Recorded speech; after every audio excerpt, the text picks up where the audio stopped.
Hi there, it's Dr. Jed Pullen speaking, osteopath from Move Osteopathy. Today we're talking about tissue tolerance, protection by pain, and returning to activity. We see a lot of people injured and finding it really hard to return to activity, and this concept is really important and should be explained to most patients. Now, a few definitions to go through before we get into the main topics. First of all, tissue tolerance. Tissue tolerance is the amount of activity or movement the tissue can do before it reacts or gets damaged. So this is the point where we actually physically irritate the tissue. We may have a strain, we may have a sprain, depending if it's a muscle or a ligament. Our next thing is protection by pain. This is activation of danger sensors before or prior to tissue damage. So we often and normally get pain before we get damage to our tissue. So this works by protecting us before we actually encounter some physical irritation of our tissue. We'll explain that a little bit more in a second. The third one is a flare-up. So a flare-up is the recurrence of high levels of pain or dysfunction due to an increased level of protection from the brain, not associated with tissue damage. So what this actually means is that often when we've had injury, we get a flare-up. This flare-up is because our brain has been very protective of the injury site, and we experience a recurrence of pain at a higher level. So instead of just being low, it might jump up to be very sore. This is separate from actually having tissue damage itself, but still equally as painful. And the last thing that we need to just discuss is our activity level. So activity level is the amount or level of activity performed. We have to measure this in duration, intensity, and frequency. So this might be a 30-minute bike ride, a 30-minute run, a 30-minute swim in the pool. It might be how hard you're going. You might measure it in heart rate. You might measure in how many times a week you're doing. So often what we find is that these levels vary a lot and they need to be moderated to make sure that people can get back to activity the way that they'd like. So tissue tolerance and pain, the protector. So here we have those two lines that we were talking about.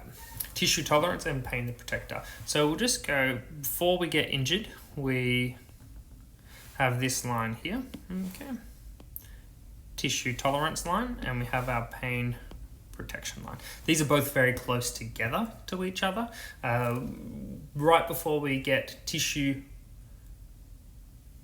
damage or discomfort or strain or sprain, we'll get pain kicking in earlier. Okay, so what happens when we get an injury is our tissue tolerance reduces, so it can actually handle less load going through the actual tissue before it gets damaged. But interestingly enough, what happens is our protection line or protect by pain line decreases a lot more than actual tissue tolerance line. So we're going to get pain a lot. We're going to get pain far earlier now than what we did in the past. We can see that here by the discrepancy between this line and this line. It's far bigger, okay? Now, that's the basic concept of tissue tolerance and pain being a protector. The next thing is what happens when people try to get back to activity.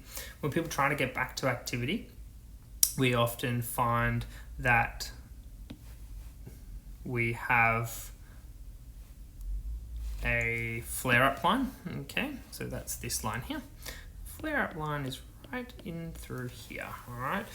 Now, what this flare-up line means is that the person tries to get back into activity. Okay, so this is their activity level line.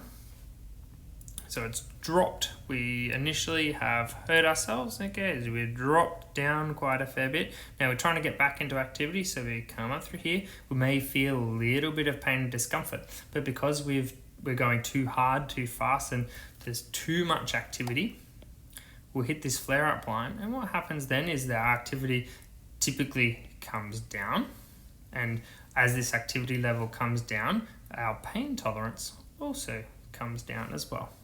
The tissue tolerance will remain about the same though, because we haven't damaged it anymore. What we'll find here is the person now tries again, but we have a reduction in the flare-up line as well. The person goes again, okay, I'm feeling good, back up, oh, flared up again, and so we come back down once more. What happens to our protect by pain line? It goes down again. So you can see that we have this gradual reduction in our protection by pain line.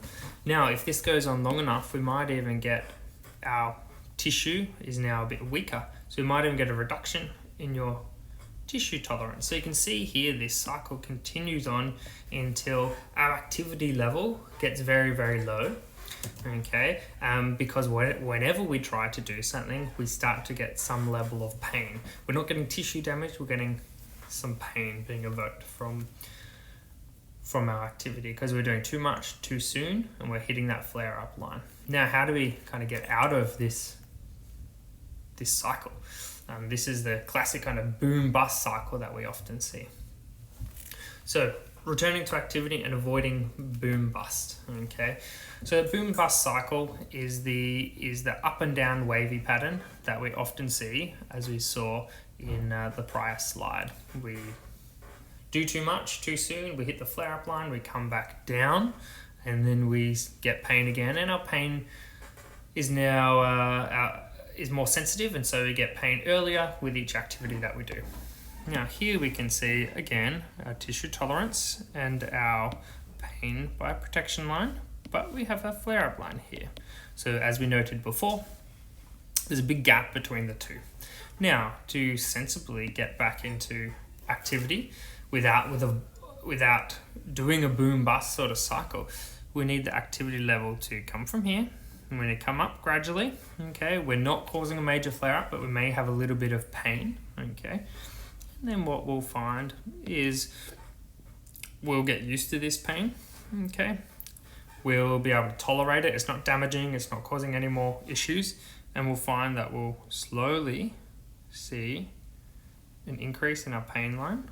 We'll slowly see an increase in our flare-up line.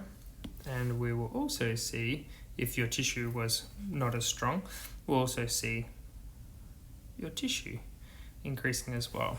So your activity level is being maintained in through here, okay? You might do a small little wavy pattern, but we're not hitting that flare-up line, and it's not causing you any more major flare-ups. No tissue damage, you can see. We're nowhere near the tissue damage line, okay, or tissue tolerance line. We're only between our flare-up line here and our protect by pain line here. So these characteristics are called pacing. Now, pacing is making sure when we're doing an appropriate activity, we're slowly increasing our activity level over a period of time. And the other one is just graded exposure. So we're making sure that we're not going from not doing any weights at all to doing your 50 kilogram deadlift. We're making sure we're progressively increasing, say 5 kilograms, 10 kilograms, 20 kilograms. That sort of progression would be suitable. Okay, so slowly progressing it up 5 kilograms at a time. I think this is a really important concept for everyone to understand. If we can try to make sure that we're both on the same page for management, making sure that we're not pushing ourselves too much to cause this major flare-up. What we'll find in cases that have been ongoing for a long period of time is you'll find your function should improve, your pain level should improve, but we'll get back to doing the things that you like. It may not be pain-free, but we should be functioning a lot better as a result. Now, all these concepts come from the Noy Group, David Butler and Lorimer Mosley from the book Explain Pain. A very good book to read if you're having some ongoing issues with pain. I definitely recommend this book to have a read of and get some really good knowledge and a solid understanding of why pain occurs. Thanks a lot, and I hope you found this useful. Cheers.